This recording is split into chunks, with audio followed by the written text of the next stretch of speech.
સુરતથી સમાચાર કે જ્યાં પત્નીના પ્રેમીને ફસાવવાનો પતિએ ઘડેલા પ્લાનનો પર્દાફાશ થયો છે। ફિલ્મી સ્ટોરીને પણ ટક્કર મારે એવો કિસ્સો સામે આવ્યો છે।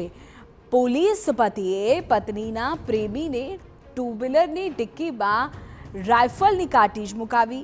એનડીપીએસના ગુનામાં પકડાયેલા આરોપી પાસે કાર્ટીજ મુકાવી હતી અને કંટ્રોલમાં કોલ કર્યો અને ઉમરા પોલીસ દોડતી થઈ ગઈ।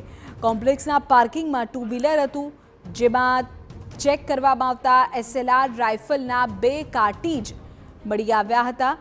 પોલીસે ઉલટ તપાસ કરતા સમગ્ર મામલો બહાર આવ્યો। આરોપી હેડ કોન્સ્ટેબલ નાગપુર પોલીસ સ્ટેશનમાં ફરજ બજાવે છે। આરોપીની અત્યારે ધરપકડ થઈ ચૂકી છે। પોલીસની પત્ની બેંકમાં નોકરી કરતી હતી, ત્યારે બેંક મેનેજર સાથે તેને મિત્રતા થઈ હતી।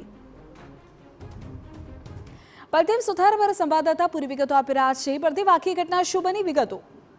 જે રીતે સુરતના ઉમરા વિસ્તારની જે ઘટના સામે આવી છે કે ફિલ્મ સ્ટોરીને પણ ટક્કર મારે તેવી આ જે કિસ્સો છે તે સામે આવ્યો છે।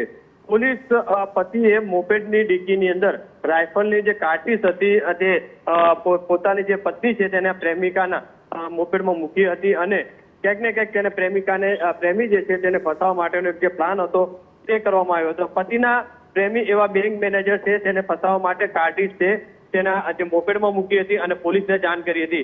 એનડીપીએસમાં પકડાયેલા આરોપી પાસે કાર્ટીજ મુકાવ્યા હતા અને કંટ્રોલ રૂમની અંદર પોલીસ જે પતિ દ્વારા કોલ કર્યો હતો અને ઉમરા પોલીસ જે તાત્કાલિક દોડતી થઈ હતી અને ઉમરા પોલીસ દ્વારા આ બાબતે જે તપાસ કરી હતી, કોમ્પ્લેક્સના પાર્કિંગમાં જે મોપેડ પડી હતી તેની તપાસ કરી હતી અને આખી જે તપાસ કરતા આખરે પોલીસને ક્યાંક શંકા ગઈ હતી, કારણ કે મોપેડની અંદર માત્ર 2 કાર્ટીજ જે મળી આવી તે કેટલું યોગ્ય છે। અલગ અલગ દિશાની અંદર પોલીસે જે તપાસ શરૂ કરી હતી તે દરમિયાન કોમ્પ્લેક્સમાં જે લાગેલા જે સીસીટીવી હતા, સીસીટીવી ચેક કરતા આખો મામલો સામે આવ્યો હતો અને જે પતિ હતી, પતિની જે ઉલટ તપાસ કરતા આખી જે વિગતો જે સામે આવી હતી અને આખરે પતિએ જે સ્વીકાર્યું હતું કે પોતાને પત્ની જે છે તેની પ્રેમી છે તેને ફસાવવા માટે આખું કાવતરું કર્યું હતું।